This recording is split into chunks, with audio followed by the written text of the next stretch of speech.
미성년자에게 술을 팔면 업주는 과태료나 행정처분을 받습니다. 그런데 청소년들이 신분증을 도용하거나 위조하면 가려내기가 매우 어려운데요. 이런 미성년자 때문에 상인들의 피해가 특히 크다고 합니다. 박건영 기자의 더 깊은 뉴스입니다.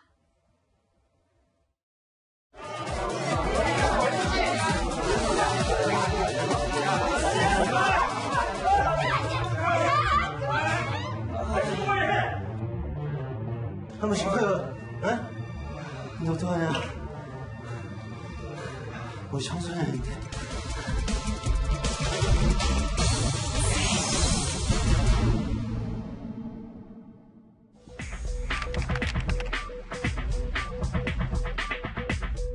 (3년째) 주점을 운영 중인 김모 씨. 다음 달 내내 문을 닫아야 할지도 몰라 애만 태우고 있습니다.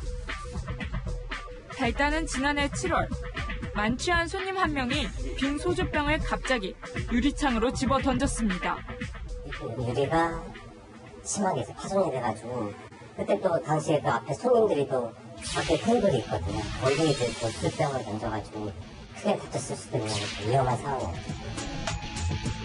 하지만 이런 일을 저지른 손님은 너무나 당당했습니다. 자기는 사고를 쳐도 별 문제 없다. 제가 이제 신고를 했죠. 바로 경찰 3명 다 확인했는데 다 이제 타인 신분증이었던 청소년인 걸 알았죠.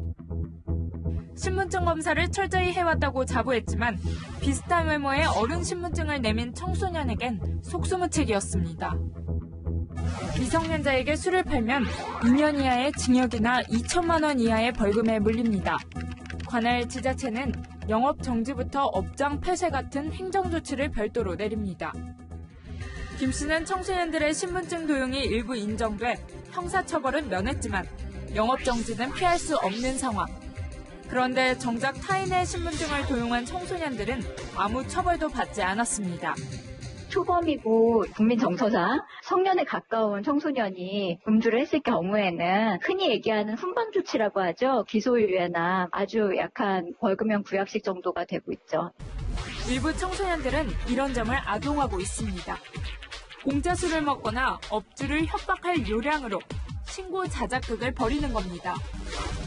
미성년자에게 술을 팔다 적발된 업소의 70% 이상은 청소년들의 신고 자작극이었습니다.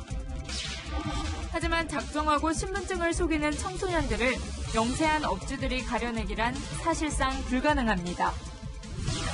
청소년이 즐겨 찾는 인터넷 카페. 성인 신분증을 사고 판다는 글들이 버젓이 올라와 있습니다. 훔쳤거나 길에서 주운 주민등록증과 운전면허증이 주 거래 대상. 거래가 성사되면 한 장에 2만 원에서 5만 원가량이 즉석에서 오갑니다.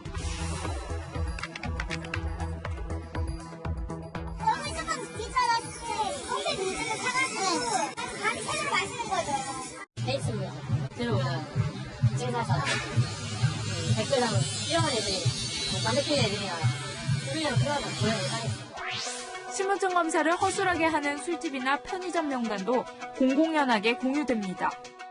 이름 있는 애들 그런 애를 붙일 거라고 차는 거야. 가끔 안 하는 데 있어요. 정식 거기에 연령대가 높으시니까 가짜 신분증을 가려내려는 업주들의 노력도 눈물겹습니다. 100만 원이 넘는 신분증 감별기를 울며 겨자 먹기로 설치하는 영세업주들이 갈수록 늘고 있습니다. 위조 신분증을 감별기에 넣자 곧바로 빨간 경고창이 뜹니다. 의심 가는 손님들에겐 지문검사도 요구해야 합니다.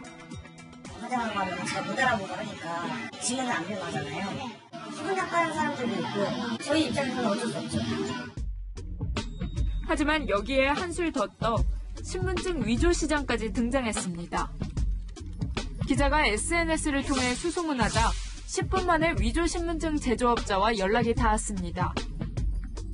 이름과 사진만 보내주면 당일 배송도 가능하다는 메시지가 왔습니다. 신분증 감별기까지 통과하는 정교한 위조 신분증은 10만 원까지 요구했습니다. 실제로 이렇게 제작된 가짜 신분증은 심각한 범죄로 이어졌습니다.